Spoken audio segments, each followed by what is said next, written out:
அவன் விரும்பி விட்டால் நீங்க எங்கு தப்பிப்பதற்கு வாய்ப்பே இல்லை. அப்ப இன்னைக்கு நம்ம ஒரு திருநீர் பூசுகிறோம், ஒரு உருத்திராட்சம் அணிகிறோம், ஒரு தீக்கை பெறுகிறோம், ஒரு பூசை பண்ணுகிறோம்னா இது சிவம் விரும்பி நமக்கு கொடுத்த வாய்ப்பு. அவர் கொடுத்திருக்கிறார். தண்ணீர் எனக்கருளி அவன் தான் கொடுத்தான். என்னையும் தன் சுண்ண வெந்நீர் அணிவித்து தூய்நெறியே சேரும் வண்ணம் அண்ணல் எனக்கு அருளியவாறு ஆர் பெறுவார்.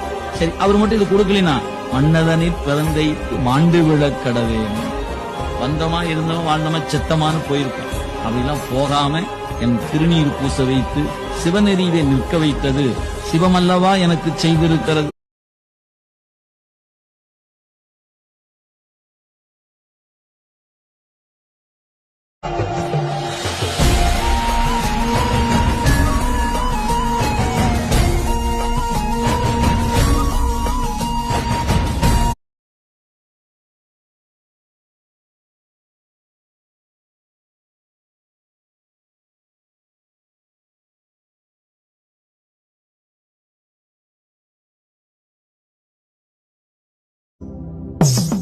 you